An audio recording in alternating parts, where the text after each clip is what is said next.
As a kid coming into my sexuality, I was really in the dark, just stumbling around trying to figure everything out on my own. For many of us, the birds and the bees talk either came too late or not at all.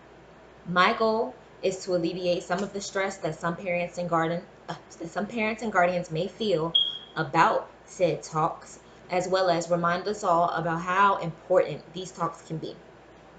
I'm a mom who, like I said, never got one of these talks, so I am studying to make sure I'll be prepared to give my children these talks when the time comes.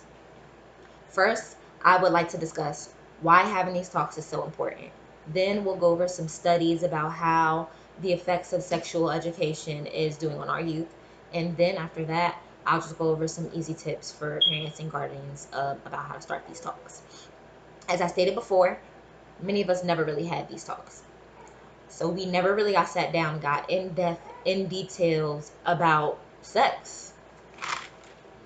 So why do these talks need to happen? Can they improve the relationship between parent and child? In short, yes. Any open line of communication is going to be effective and positive for anything when it comes to a parent and a child. These conversations in particular help teens especially. And it helps them to feel not only more comfortable, but to feel a lot more open when it comes to their parents ensuring their safety with sex and otherwise. But do they really make a difference?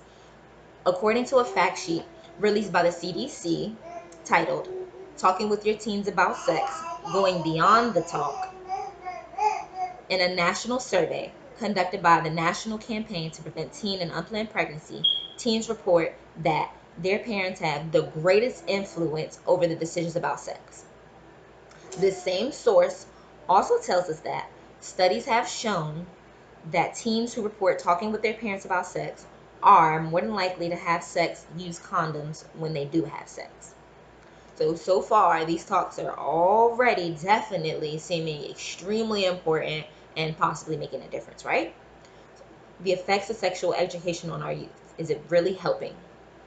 A study in pediatrics found that parents who talk to their male children about sex are more likely to have boys who go to doctor's appointments.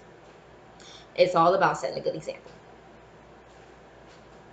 This quote is published in a Very Well Health article stating top 10 reasons to support sex education in schools, which I encourage you all to take a look at. As we all know, getting physicals and regular checkups are important, and an open line of communication between parents and children can help better ensure to make sure that those things are happening. But how is it really helping? The U.S. National Library of Medicine, National Institute of Health, did a study which published a fact sheet titled Abstinence Only Education and Teen Pregnancy Rates. Why we need comprehensive sexual education in the U.S. The results of these studies showed that abstinence only education is positively linked to high teen pregnancy rates. Again, to directly quote the National Institute of Medicine, states that taught comprehensive sex and or HIV education and covered abstinence along with contraception and condom use tended to have the lowest pregnancy rates. Of course, as parents, protecting our young from STDs and pregnancies should absolutely be priority.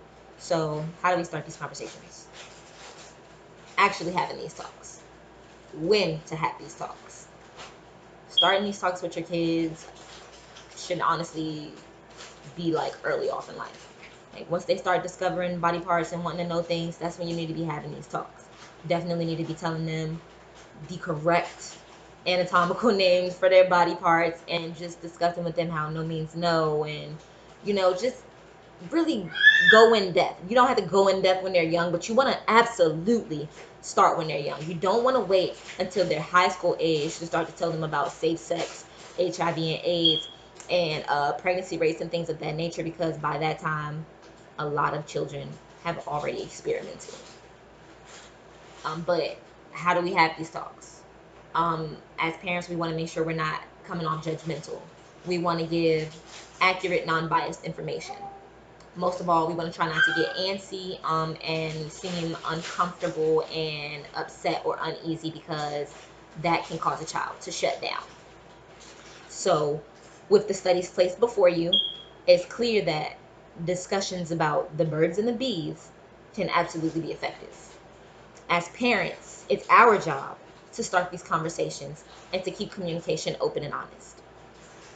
We've discussed why these talks need to happen, how these talks are affecting our youth, and how we can start these conversations, with the hopes of alleviating some pressure for parents, as well as being absolutely clear about the need for sexual education. I hope this message, I hope this message helps you help your kids or another parent. Thanks.